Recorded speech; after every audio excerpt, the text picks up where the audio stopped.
Hello, my name is Jonathan Evison and I'm your Police and Crime Commissioner. My role and that of my office is often misunderstood.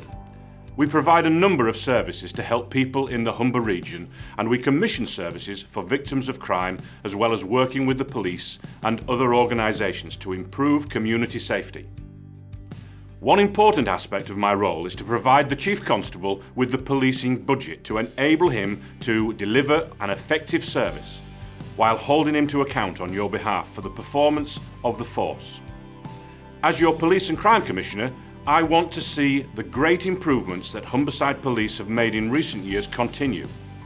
When I talk to our communities, they always tell me they want to see more police officers, and in recent years we have seen officer numbers increase.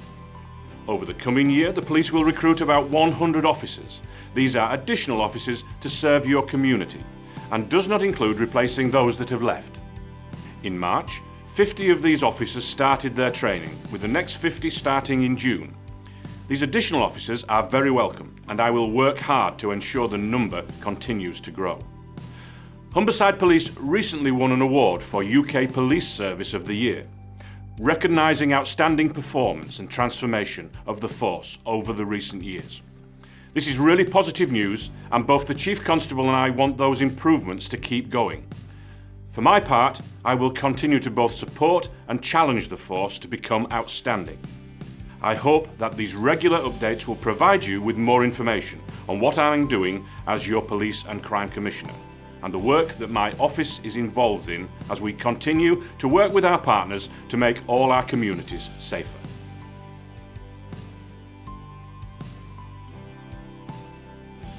As your Police and Crime Commissioner, I'm often angry and frustrated when I read stories of criminals who make money from committing offences such as drug dealing.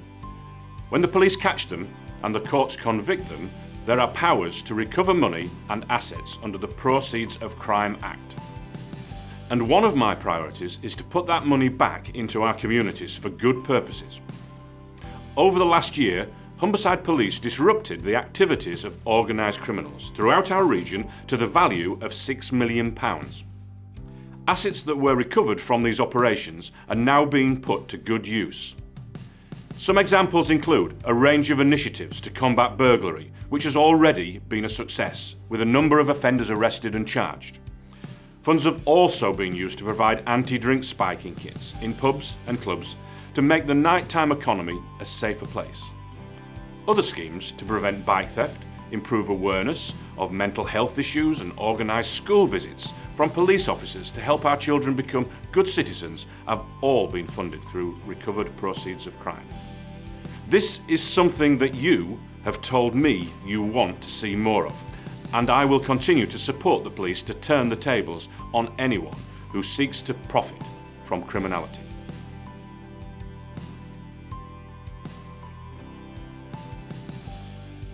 One of the most important aspects of my job is to commission services to support victims of crime. These range from the Victim Support Service, which should be offered to everyone who has been affected by crime, through to the Specialist Support Service for the most serious offences. All of these services exist to help victims to recover from their ordeal and rebuild their lives. For some time now, I've been concerned that if you become a victim of crime, it's not always easy to know what help is available, how to contact the services who will help you, and what your journey looks like to help you recover from the harm you have suffered. Crime affects everyone in different ways. Some individuals want to have information on what will happen next in the investigation or court case. Others need a more enhanced support network to recover from how this has made them feel. It's really important that the right support service is there for you, that you know how to access it and what will happen when you do. That's why my office is working to establish a single point of contact for victims of crime. This service will help victims understand what is expected of them and what they can expect as an individual affected by crime, such as information of the criminal justice process and specific details of services commissioned to support victims. Essential to this support is helping you understand and exercise your rights under the Victims' Code of Practice. Anyone who is impacted by crime deserves to receive an excellent service, and I'll be working to ensure they do, I'll keep you updated on this development in the months ahead.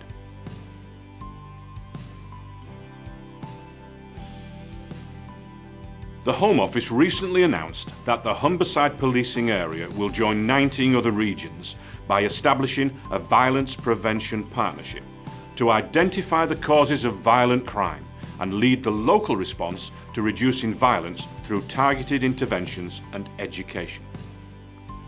I'm looking to secure over £5 million of funding to establish the unit over the next 3 years and also provide some extra funding to support the police to take additional enforcement activity in the specific locations that are most affected by violent crime. The unit will be a partnership between various local organisations to work with people who may be at risk of offending and existing offenders to cut violent crime, reduce the number of victims and create safer communities. There'll be a particular emphasis on working with children and young people and developing early intervention and prevention programs to stop violent behaviour from occurring in the first place.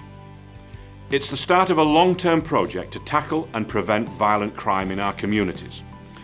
Our region doesn't experience the levels of serious violence seen elsewhere in the country, such as knife or gun crime, but we do have violence disproportionately affecting women and girls, and a national trend which has seen violence steadily increase over recent years means we should not be complacent. And this is not an issue which can be solved by police enforcement alone. I'll be updating you regularly as things progress and as the Violence Prevention Partnership starts to work.